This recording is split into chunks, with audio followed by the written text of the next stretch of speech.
Hello दोस्तों, आप सभी का स्वागत है अपने ही चैनल जीके माध्यिका पर। दोस्तों, आज के इस वीडियो में एसएससी जीडी का 8 फरवरी के फर्स्ट, सेकेंड और थर्ड शिफ्ट में पूछे गए जीके क्वेश्चंस का एनालिसिस देखेंगे और साथ ही दोस्तों सभी क्वेश्चन के आंसर के साथ एक्स्ट्रा फैक्ट भी देखेंगे। तो दोस्तों, अगर आपके आगे की डेट में एसएससी जीडी का एग्जाम है तो आपके लिए ये वीडियो काफ़ी हेल्पफुल रहेगा। इसलिए दोस्तों वीडियो क्लास तक जरूर देखिएगा और चैनल पर नए हैं तो चैनल को सब्सक्राइब जरूर कर लीजिएगा। ठीक है, तो चलिए आज का वीडियो शुरू करते हैं।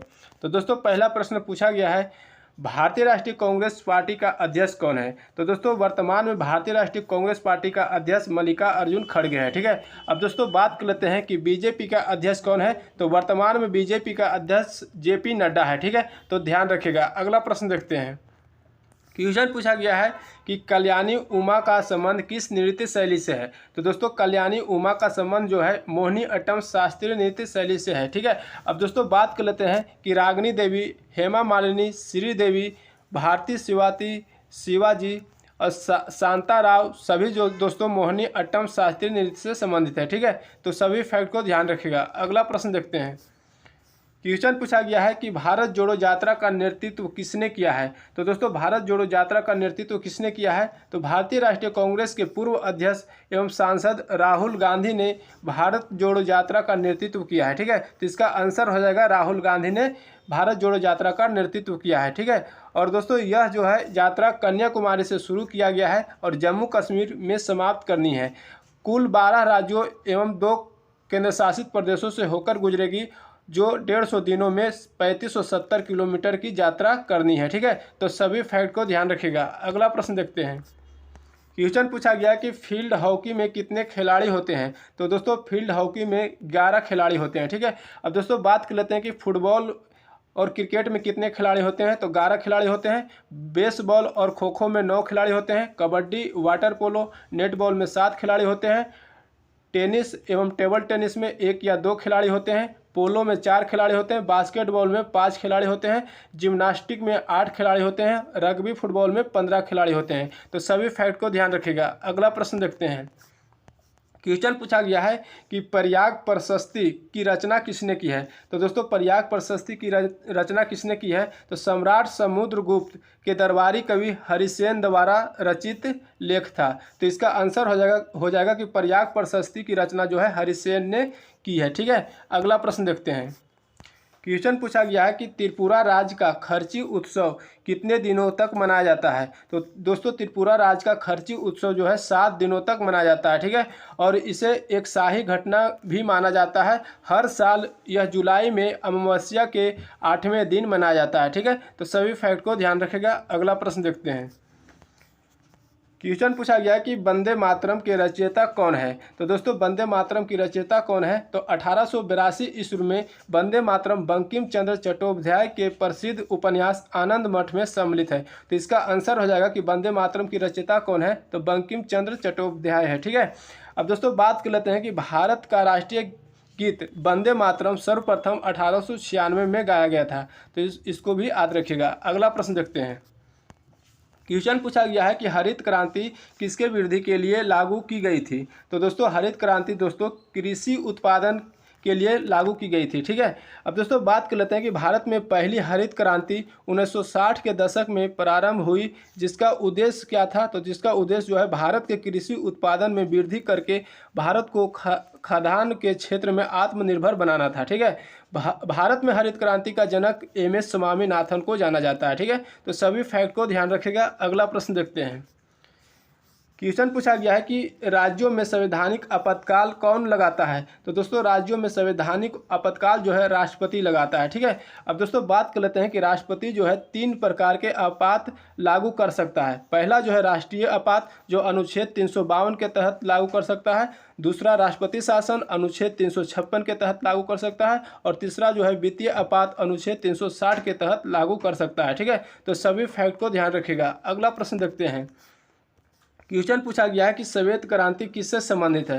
तो दोस्तों, श्वेत क्रांति जो है दुग्ध क्रांति या ऑपरेशन फ्लड भारत की योजना है। ठीक है, तो इसका आंसर हो जाएगा कि श्वेत क्रांति किससे संबंधित है। तो दुग्ध क्रांति या ऑपरेशन फ्लड से संबंधित है। ठीक है, अब दोस्तों बात कर लेते हैं कि श्वेत क्रांति जो है दुग्ध या ऑपरेशन जो भारत की योजना है जिससे भारत में दूध की कमी को दूर किया जा सके, इसे श्वेत क्रांति भी कहते हैं। इसका शुरुआत कब किया गया था? तो दोस्तों 13 जनवरी 1970 को किया गया था। ठीक है, अब बात कर लेते हैं दोस्तों भारत में श्वेत क्रांति का जनक किसको कहा जाता है? तो भारत में श्वेत क्रांति का जनक जो है डॉक्टर वर्गीज कुरियन को माना जाता है। ठीक है, तो सभी फैक्ट को ध्यान रखिएगा। अगला प्रश्न देखते हैं। क्वेश्चन पूछा गया है कि नालंदा विश्वविद्यालय को किसने बनवाया था? तो दोस्तों नालंदा विश्वविद्यालय को कुमार गुप्त ने बनवाया था। ठीक है, अब दोस्तों बात कर लेते हैं कि नालंदा विश्वविद्यालय में जो है बख्तियार खिलजी ने आग लगवाया था। ठीक है, विक्रमशिला विश्वविद्यालय का संस्थापक कौन है? तो विक्रमशिला विश्वविद्यालय का संस्थापक धर्मपाल है। ठीक है, तो सभी फैक्ट को ध्यान रखिएगा। अगला प्रश्न देखते हैं। क्वेश्चन पूछा गया है कि सबसे ज़्यादा बार राष्ट्रपति शासन किस राज्य में लगाया गया था? तो दोस्तों सबसे ज़्यादा बार राष्ट्रपति शासन उत्तर प्रदेश में लगाया गया था। टोटल 10 बार लगाया गया था। ठीक है, अब दोस्तों बात कर लेते हैं कि राष्ट्रपति शासन पहली बार कब लगाया गया था? तो राष्ट्रपति शासन पहली बार 1951 में लगा था और सर्वप्रथम पंजाब राज्य में लगाया गया था। ठीक है, तो सभी फैक्ट को ध्यान रखिएगा। अगला प्रश्न देखते हैं। क्वेश्चन पूछा गया कि सबसे छोटा केंद्र शासित प्रदेश कौन सा है? तो दोस्तों सबसे छोटा केंद्र शासित प्रदेश लक्षद्वीप है। अब दोस्तों बात कर लेते हैं कि सबसे बड़ा केंद्र शासित प्रदेश कौन सा है? तो सबसे बड़ा केंद्र शासित प्रदेश अंडमान एवं निकोबार है। ठीक है, लक्षद्वीप का प्रशासक कौन है? तो लक्षद्वीप का प्रशासक जो दोस्तों प्रफुल्ल पटेल है। ठीक है, तो ध्यान रखिएगा सभी फैक्ट को। अगला प्रश्न देखते हैं। क्वेश्चन पूछा गया कि इंसान के सिर पर खाली स्थान सवार होना। तो दोस्तों इंसान के सिर पर भूत सवार होना, इसका आंसर हो जाएगा भूत। ठीक है, आगे देखते हैं।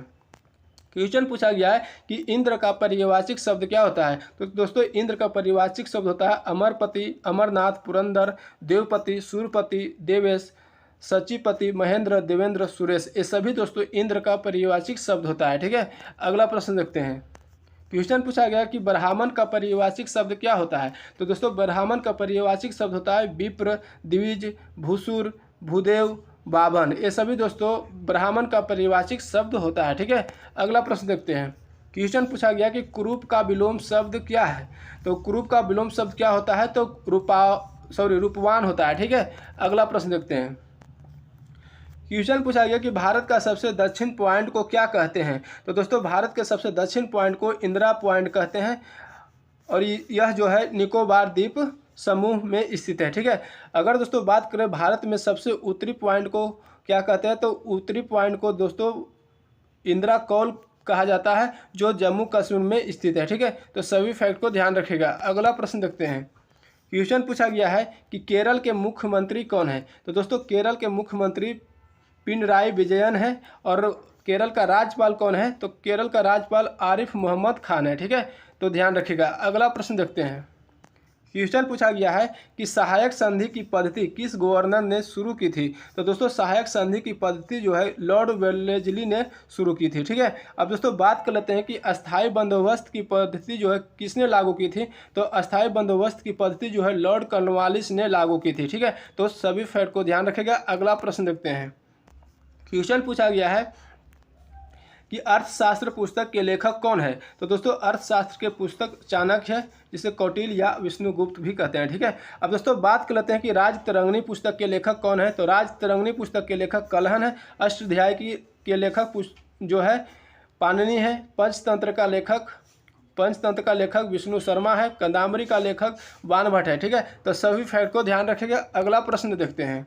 क्वेश्चन पूछा गया है कि 7वीं अनुसूची का संबंध किससे है? तो दोस्तों 7वीं अनुसूची का संबंध जो है केंद्र एवं राज्यों के बीच शक्तियों के बंटवारे के बारे में दिया गया है। तो इसका आंसर हो जाएगा कि केंद्र एवं राज्यों के बीच शक्ति से संबंध है। ठीक है, अब दोस्तों इसके अंतर्गत 3 सूचियां हैं। कौन कौन से है? तो संघ सूची, राज्य सूची और समवर्ती सूची है। ठीक है, तो ध्यान रखिएगा। अगला प्रश्न देखते हैं। क्वेश्चन पूछा गया है कि हॉकी का हाफ टाइम कितने मिनट के लिए होता है? तो दोस्तों हॉकी का हाफ टाइम कितने मिनट के लिए होता है? तो दोस्तों नए प्रारूप के तहत अब हॉकी में 35 मिनट के 2 हाफ के बजाय 15 मिनट के 4 क्वार्टर में खेले जाएंगे। ठीक है, 4 क्वार्टर में खेले जाएंगे, यानी अब हॉकी मैच खेल की अवधि जो है 60 मिनट की होगी। ठीक है, नए बदलाव के अनुसार पहले और तीसरे क्वार्टर के बाद प्रत्येक 2 मिनट का यानी प्रत्येक टीम 2 मिनट का ब्रेक ले सकती है, जबकि मौजूदा 10 मिनट का हाफ टाइम पहले की तरह बरकरार है। तो इसका आंसर हो जाएगा कि हॉकी का हाफ टाइम कितने मिनट का होता है, तो 10 मिनट का होता है। ठीक है, और बाकी फैक्ट को भी ध्यान रखिएगा। ठीक है, अगला प्रश्न देखते हैं। क्वेश्चन पूछा गया है कि विश्व में हरित क्रांति का जनक किसको माना जाता है। तो दोस्तों विश्व में हरित क्रांति का जनक किसको माना जाता है, तो हरित क्रांति का शुरुआत 1960 के दशक में नॉर्मन बोरलॉग किया था। ठीक है, तो विश्व में हरित क्रांति का जनक नॉर्मन बोरलॉग को माना जाता है। ठीक है, सबसे पहले हरित क्रांति का शुरुआत मैक्सिको देश में किया गया था। अब दोस्तों बात कर लेते हैं कि भारत में हरित क्रांति का शुरुआत कब किया गया था। तो भारत में हरित क्रांति का शुरुआत 1966 में किया गया था और भारत में हरित क्रांति का जनक एम.एस. स्वामीनाथन को माना जाता है। ठीक है, तो सभी फैक्ट को ध्यान रखिएगा। अगला प्रश्न देखते हैं। क्वेश्चन पूछा गया है कि कथकली किस राज्य का लोक नृत्य है। तो दोस्तों कथकली जो है केरल राज्य का लोक नृत्य है। ठीक है, अब बात कर लेते हैं दोस्तों कि कृष्ण नायर, शांता राव, उदय शंकर, मृणालिनी, साराभाई सभी दोस्तों कथकली शास्त्रीय नृत्य से संबंधित है। ठीक है, तो सभी फैक्ट को ध्यान रखिएगा। अगला प्रश्न देखते हैं। क्वेश्चन पूछा गया कि नागरिक उड्डयन मंत्री खेल वायु नीति 2022 कितने स्तर पर लॉन्च किया है। तो नागरिक उड्डयन मंत्री ने खेल वायु नीति 2022 जो है 2 स्तर पर लॉन्च किया है। ठीक है, अगला प्रश्न देखते हैं। दोस्तों क्वेश्चन पूछा गया है कि छठ पूजा किस महीने मनाया जाता है। तो दोस्तों छठ पूजा का पहला बार जो है चैत्र में और दूसरा बार कार्तिक मास में शुक्ल पक्ष की षष्ठी तिथि को मनाया जाता है। तो आपका ऑप्शन में जो भी दिया गया होगा चैत्र या कार्तिक आंसर हो जाएगा। ठीक है, अब दोस्तों छठ पूजा जो है दिन सूर्यदेव और छठी मैया की पूजा की जाती है। ठीक है, तो ध्यान रखिएगा। अगला प्रश्न देखते हैं। क्वेश्चन पूछा गया कि समुद्र में आने वाले तूफान को क्या कहते हैं। तो दोस्तों समुद्र में आने वाले तूफान को क्या कहते हैं, तो मैदानी इलाकों में आने वाले तूफान को आंधी कहते हैं, जबकि समुद्र से उठने वाले तूफान को चक्रवात कहते हैं। तो इसका आंसर हो जाएगा चक्रवात। ठीक है, अगला प्रश्न देखते हैं। क्वेश्चन पूछा गया कि गहन कृषि कौन से क्षेत्र से संबंधित है। तो दोस्तों गहन कृषि या सघन कृषि जीविका कृषि का एक प्रकार है जिसमें भूमि पर अत्यधिक जनसंख्या वाले क्षेत्र में दिया जाता है। तो इसका आंसर हो जाएगा भूमि पर अत्यधिक जनसंख्या वाले क्षेत्र में दिया जाता है। ठीक है, और ऑप्शन में यही दिया गया था। ठीक है, अगला प्रश्न देखते हैं। क्वेश्चन पूछा गया कि बजट का क्या कार्य होता है। तो दोस्तों बजट का क्या कार्य होता है, तो बजट एक वित्तीय योजना है जो अतीत में वित्तीय अनुभव का स्तर प्रस्तुत करता है, वर्तमान की योजना बनाता है और भविष्य की निश्चित काल के लिए इसे आगे बढ़ाता है। ठीक है, अगला प्रश्न देखते हैं। क्वेश्चन पूछा गया कि चिन्नास्वामी क्रिकेट स्टेडियम कहाँ स्थित है। तो दोस्तों चिन्नास्वामी क्रिकेट स्टेडियम बेंगलुरु में स्थित है। ठीक है, अगला प्रश्न देखते हैं। क्वेश्चन पूछा गया कि किस फाइबर या रेशे को गोल्डन फाइबर कहा जाता है। तो गोल्डन फाइबर जूट को कहा जाता है। ठीक है, अगला प्रश्न देखते हैं। क्वेश्चन पूछा गया है कि दक्षिण एशियाई खेल में कौन सा देश शामिल नहीं था। तो दोस्तों दक्षिण एशियाई खेल परिषद का स्थापना 1983 में हुई थी। वर्तमान में 8 सदस्य देश शामिल हैं, बांग्लादेश, भूटान, भारत, मालदीव, नेपाल, पाकिस्तान, श्रीलंका, अफगानिस्तान। तो इसके अलावा जो भी होगा आपका ऑप्शन में तो आंसर हो जाएगा। ठीक है, अब दोस्तों 13वां दक्षिण एशियाई खेलों की मेजबानी नेपाल देश ने की है। ठीक है, तो ध्यान रखिएगा। अगला प्रश्न देखते हैं। क्वेश्चन पूछा गया है कि समुद्र का परिभाषिक शब्द क्या होता है। तो समुद्र का परिभाषिक शब्द होता है सागर, पयोधि, उदधि, परावार, नदीश, जलधि, वारिधि, नीरनिधि। ये सभी दोस्तों समुद्र की परिभाषिक शब्द होता है। ठीक है, अगला प्रश्न देखते हैं। क्वेश्चन पूछा गया कि दांतों तले उंगली दबाना मुहावरे का अर्थ क्या होता है। तो दांतों तले उंगली दबाना मुहावरे का अर्थ होता है दाग रह जाना या आश्चर्य होना। ठीक है, अगला प्रश्न देखते हैं। क्वेश्चन पूछा गया है कि झारखंड के मुख्यमंत्री कौन है। तो दोस्तों झारखंड का मुख्यमंत्री हेमंत सोरेन है। ठीक है, अब दोस्तों झारखंड का राज्यपाल कौन है। तो झारखंड का राज्यपाल रमेश बैस है। ठीक है, अगला प्रश्न देखते हैं। क्वेश्चन पूछा गया कि देश के दूसरे चीफ ऑफ डिफेंस स्टाफ यानी सीडीएस कौन है। तो दोस्तों चीफ ऑफ डिफेंस स्टाफ जो दूसरे चीफ ऑफ डिफेंस स्टाफ पूछ रहा है तो लेफ्टिनेंट जनरल अनिल चौहान है। ठीक है, अब बात कर लेते हैं दोस्तों कि देश के पहले सीडीएस कौन थे। तो देश के पहले सीडीएस जनरल बिपिन रावत थे। ठीक है, देश के पहले लोकपाल की बात करें तो देश के पहले लोकपाल पिनाकी चंद्र घोष थे और वर्तमान में भारत के लोकपाल जो है प्रदीप कुमार मोहंती है। ठीक है, तो सभी फैक्ट को ध्यान रखिएगा। अगला प्रश्न देखते हैं।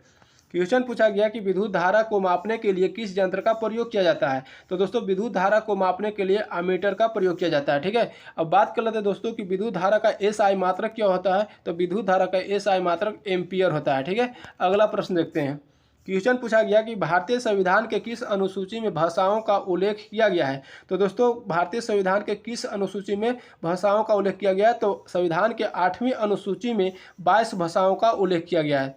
तो याद रखिएगा कि 22 भाषा टोटल उल्लेख किया गया है और 8वीं अनुसूची इसका आंसर हो जाएगा। ठीक है, अगला प्रश्न देखते हैं। क्वेश्चन पूछा गया कि मिल्खा सिंह किस गेम्स में मेडल जीता है। ठीक है, तो दोस्तों एशियन गेम्स में गोल्ड मेडल जीतने के साथ मिल्खा सिंह कॉमनवेल्थ गेम्स में ट्रैक एंड फील्ड में गोल्ड मेडल जीतने वाले पहले भारतीय है। तो आपका क्वेश्चन पूछा गया था कि कॉमनवेल्थ गेम्स में मिल्खा सिंह जो है कौन सा मेडल जीता था। तो गोल्ड मेडल जीता था। ठीक है, आगे देखते हैं। क्वेश्चन पूछा गया है कि केरल का विशु त्यौहार किस धर्म के लोग मनाते हैं। तो केरल के विशु त्यौहार जो है किस धर्म के लोग मनाते हैं। तो विशु त्यौहार केरल में रहने वाले हिंदू धर्म के लोग के प्रमुख त्यौहार है। ठीक है, तो इसका आंसर हो जाएगा हिंदू धर्म के लोग मनाते हैं। ठीक है, आगे देखते हैं।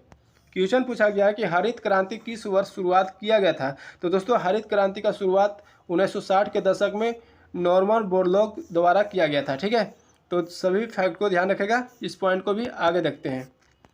क्वेश्चन पूछा गया कि मोहिनी अट्टम कितने स्टेप के होते हैं। तो मोहिनी अट्टम में कितने स्टेप होते हैं। तो दोस्तों मोहिनी अट्टम में कुल मिलाकर छात्र 24 हाथ के इशारों या मुद्राओं के अलावा लगभग 80 एडवांस या चरण सीखेंगे। ठीक है, तो इसका आंसर हो जाएगा 24। ठीक है, आगे देखते हैं। क्वेश्चन पूछा गया है कि 8वीं पंचवर्षीय योजना का कार्यकाल कब तक चला था। तो 8वीं पंचवर्षीय योजना का कार्यकाल 1992 से 97 ईस्वी तक चला था। ठीक है, अब दोस्तों बात कर लेते हैं कि इस योजना का प्राथमिकता क्या था। तो इस योजना में सर्वोच्च प्राथमिकता मानव संसाधन का विकास दिया गया था। ठीक है, आगे देखते हैं। क्वेश्चन पूछा गया है कि 5वीं पंचवर्षीय योजना का मुख्य उद्देश्य क्या था। तो 5वीं पंचवर्षीय योजना का मुख्य उद्देश्य गरीबी उन्मूलन तथा आत्मनिर्भरता की प्राप्ति था। ठीक है, अब बात कर लेते हैं दोस्तों कि इस योजना का कार्यकाल कब से कब तक चला था।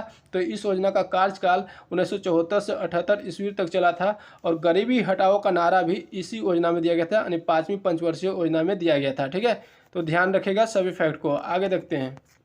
क्वेश्चन पूछा गया है कि सरस्वती का पर्यवाचिक शब्द क्या होता है। तो दोस्तों सरस्वती का पर्यवाचिक शब्द पूछा गया है। तो विद्या की देवी, ब्राह्मणी, भारती, गिरा, गो, भाषा, वागिश, महाश्वेता, ये सभी दोस्तों सरस्वती का पर्यवाचिक शब्द होता है। ठीक है, आगे देखते हैं। क्वेश्चन पूछा गया कि असीम का विलोम शब्द क्या है। तो दोस्तों असीम का विलोम शब्द सीमित होता है। ठीक है,